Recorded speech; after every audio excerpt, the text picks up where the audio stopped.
بسم اللہ الرحمن الرحیم. السلام علیکم اسٹوڈنٹس، امید کرتی ہوں آپ سب خیریت سے ہوں گے. آج ہم اپنے سبق نمبر 5 دیانتداری کی مشق کریں گے. آپ کو معلوم ہے بچے، ہم نے لاسٹ ویڈیو میں اس کی سبق کی پڑھائی کی تھی. سبق کی پڑھائی، مشکل الفاظ کے معنی اور سوال جواب، سوال نمبر 1 سے لے کے سوال نمبر 5 تک ہم نے سوال جواب کیے تھے. آج ہم اسی سبق کا دوسرا حصہ یعنی کہ اس کی اگلی مشق کر رہے ہیں. تو اس کا سوال نمبر 2 ہے، صحیح جملے پر ٹک کا اور غلط پر کراس کا نشان لگائیے.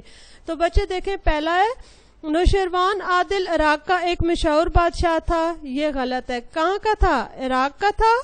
نہیں نا، ایران کا تھا. ٹھیک ہے، اس لیے یہ غلط ہے. نوشیروان نے سوداگروں کے لباس میں زمیندار کے گھر جا کر دستک دی. ٹھیک.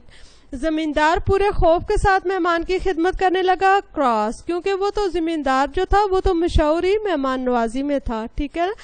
بادشاہ نے پوچھا، آپ نے اپنے باغ میں سے خربوزے کیوں نہیں منگوائے؟ اس کے باغ میں خربوزے تھے؟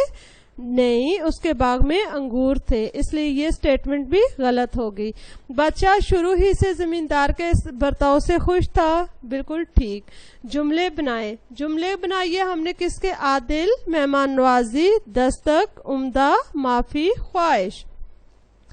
عادل کا جملہ، نوشیروان بادشاہ اپنے عادل کی وجہ سے مشہور تھا. مہمان نوازی، ہمارے نبی صلی اللہ علیہ وسلم کو مہمان نوازی بہت پسند تھی.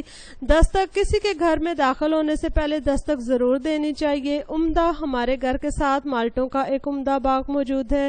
معافی، ہمیں اپنی غلطی پر فوراً معافی مانگنی چاہیے. بچے یہ کاف نہیں، یہ فے ہے. فے، ایک نقطہ ڈالنا ہے یہاں پہ. خواہش، زمیندار نے بادشاہ کی خواہش پوری کی. ٹھیک ہے. ابھی بچے سوال نمبر 8 دیکھیں آپ. یہ 6 تھا، 7واں ہم نے کیا الفاظ جملے. اب سوال نمبر 8، الٹ معنی والے الفاظ لکھیے. الٹ کا مطلب ہوتا ہے یعنی کہ بدلے ہوئے، جیسے دن رات. اسی طریقے سے عادل ظالم، عمدہ بیکار، حرام حلال، پسند ناپسند، شریف آوارہ. عملی کام میں بچے آپ اپنی بک کھولیں. بک کا پیج نمبر 17 دیکھیں. اس میں ہے پہلے مندرجہ ذیل الفاظ کے واحد لکھیے. الفاظ کے واحد لکھیے. سوداگروں، سوداگر. ساتھیوں، ساتھی. زمینداروں، زمیندار. نعمتوں، نعمت. مکانوں، مکان. اب بچے اسی کے نیچے دیا ہوا ہے، ذیل میں دیے ہوئے پیراگراف میں کوسین میں دیے ہوئے الفاظ کی جمع بنائیے. کوسین سے مراد یہ والی، ٹھیک ہے نا، ان میں کہہ رہے ہیں کہ یہ جو نیچے آپ کو پیراگراف دیا ہوا ہے، اس میں یہ جو کوسین میں الفاظ ہیں ان کی جمع بنائیے. 3 عورت ہے، عورت کی جمع کیا ہوگی؟ عورتیں. 3 عورتیں. کالے برقع لکھا ہوا ہے تو برقع کی جمع کیا ہوگی؟ برقعے. برقعے پہنے اپنے بچوں کے ساتھ، بچہ کی جمع بچوں کے ساتھ چڑیا گھر کی سیر کے لیے گئیں. انہوں نے وہاں ڈیش زیبرا کی جمع زیبرے. انہوں نے وہاں 4 زیبرے، 3 زرافے، 2 گینڈے اور 1 ہاتھی بھی دیکھا. جب سیر کرتے کرتے وہ تھک گئیں تو تینوں سہیلیاں ایک بینچ پر بیٹھ گئیں. بینچ کے قریب ہی بندروں کا پنجرہ تھا. ایک عورت نے اپنے ہاتھ میں پکڑی ہوئی کچھ مونگ پھلیاں پنجرے کے اندر ڈالیں. بندر بڑے مزے سے مونگ پھلیاں توڑ توڑ کر کھانے لگے. جب شام زیادہ ہو گئی تو وہ تینوں واپس ہوئیں.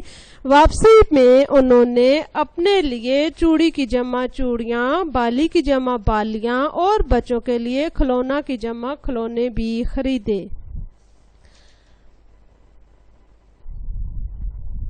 گھر کا کام کیا کرنا ہے آپ نے بچے؟ سوال نمبر 6 کتاب پر جو کہ خالی جگہ ہیں، ٹھیک ہے، وہ کتاب پر کرنی ہے۔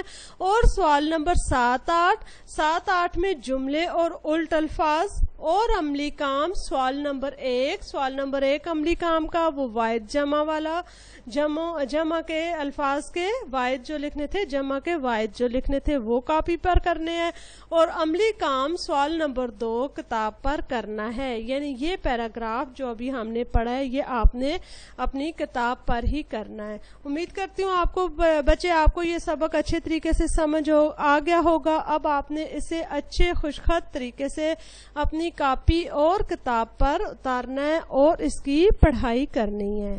اللہ حافظ۔